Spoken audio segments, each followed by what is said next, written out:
What's going on, folks? Ted from Nerd Immersion here. Let's talk backwards compatibility. This is probably the biggest question everyone has when it comes to D&D 5e, because we are in this weird world where we have D&D 5e in two versions of it. We have 2014 and now the soon-to-be-released 2024 version.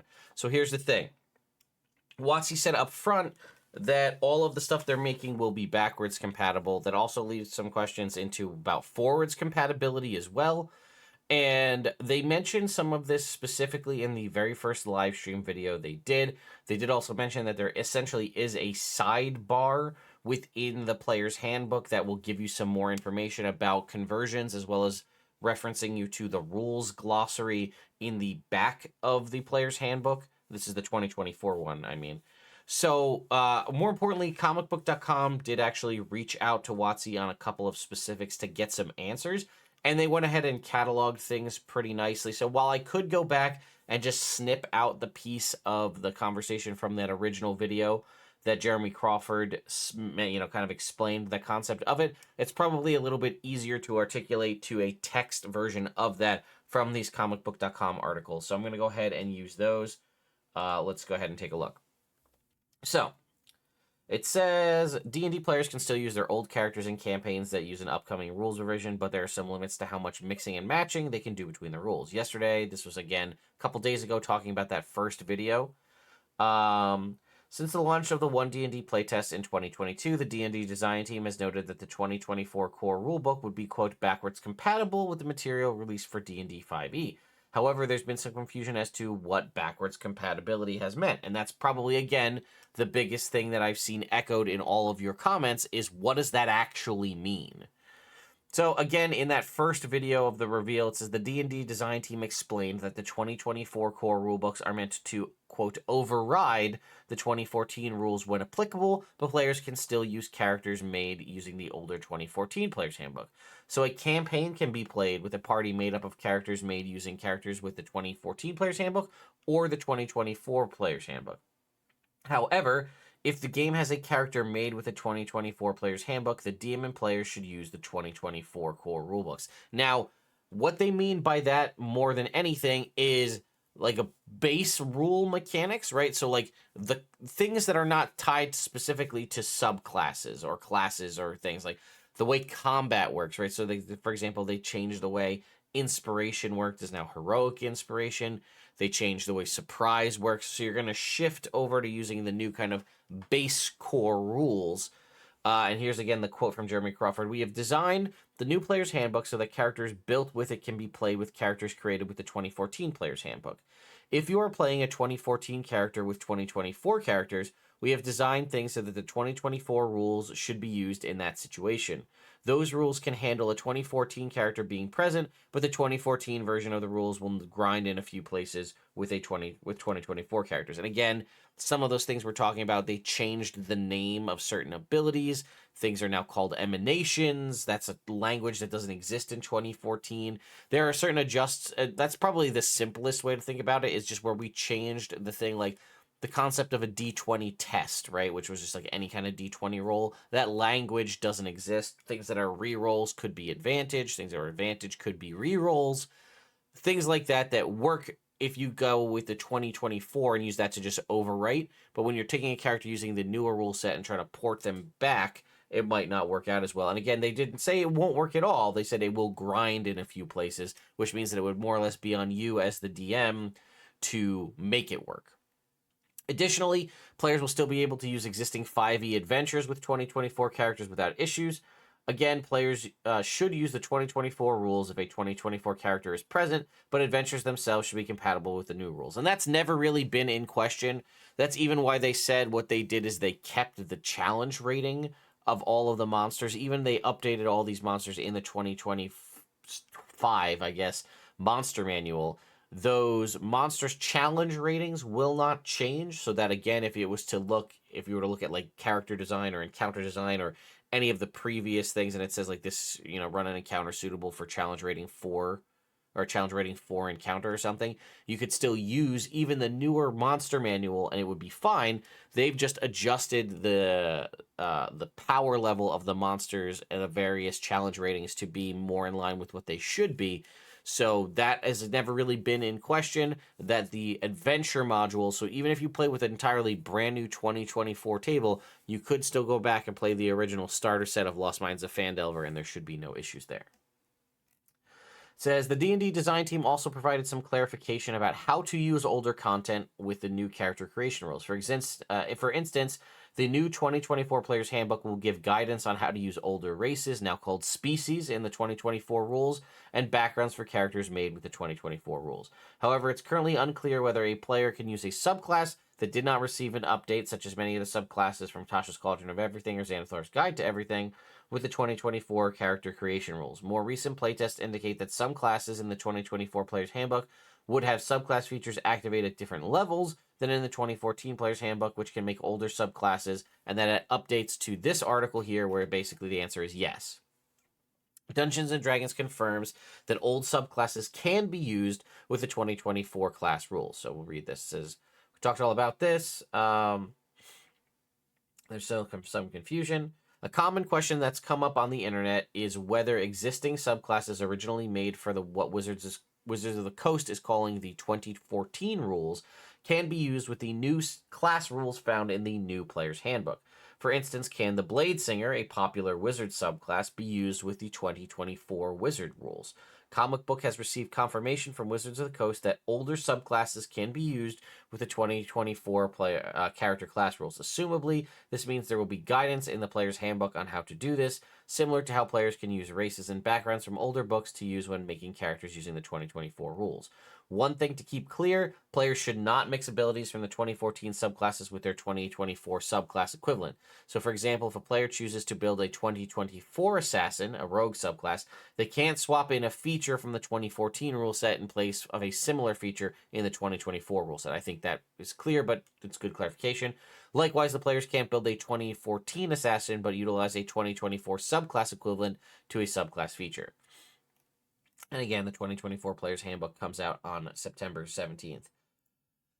Like I said, I would say for the most part, we've talked about this ad nauseum, I feel like at this point with the Paladin, but most, if not all, classes and subclasses from the 2024 books have just received general improvements overall.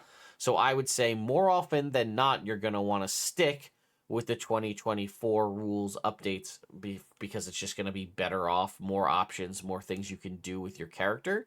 So I'm going to say that's probably going to be better off for you. But the only one, again, that I say might be a slight sticking point would be the Paladin. The more interesting conversation arises when, again, you start looking at other subclasses. Because as we know, between Xanathar's Sword Coast Adventures Guide, Tasha's Cauldron, and even just the base 2014 Player's Handbook, not including, I think there might have also been some that were in like the Magic the Gathering books as well. Those subclasses basically fall by the wayside, and the Artificer, again, being an entire class that hasn't been ported up. If you wanted to play, say, a Tempest Cleric or a Knowledge Cleric, those options aren't available to you as they are housed in the 2014. Now, you can play those, but we get into that weird concept of subclasses start at level 3, so it'll really come down to looking at what guidance and how in-depth that guidance is in the 2024 Player's Handbook. I don't know if they're going to carve out an entire whole section to walk through it. Maybe they will. Maybe it'll just be like a couple casual, like, see this when you read this thing, it translates to this. Like, we talked about how inspiration was called inspiration in 2014. It's now called heroic inspiration in 2024. So if you were to like look up inspiration in like the index or something, it might say see heroic inspiration. I don't know if that's all it is just something like that. Or is there actual like, here's a little stat block or a little text block about like conversions. More importantly, like I've said, what I'll be doing around the time of the launch of this is also going back and taking as many as I can of these subclasses and updating them to the 2024 version. For example, again, I've talked about how Tempest Cleric is my favorite cleric subclass. and it didn't make the cut for 2024. So that'll be something that I'll be doing, is taking that subclass and then porting it up to be part of, in parity with the other 2024 cleric subclasses. So I'll have a whole series going over that on top of just the coverage of the new content as well. So anyway, hope this helps a little bit. I think it did help to clarify. Basically, 2024 stuff trumps 2014 stuff. As far as base rules go, you can take 2014 characters to a 2024 table, but you can't take 2024 characters to a 2014 table, and you can't mix and match subclass features or class features. It's, one or the other. Now, obviously, you can homebrew this however you see fit, and can kind of make whatever kind of weird homogenized version of them that you like. But what WotC's direction is pretty clear on, keep them separate, but 2014 can work with 2024. It just doesn't go backwards. So it's like a weird backwards forwards compatibility thing. And then again, the other one would be like the older races that didn't make it that are now being called species, because again, most of these new ones don't have proficiencies in like weapons and armor. Ability score improvements are now tied to backgrounds. Backgrounds give you a feat instead of a background feature.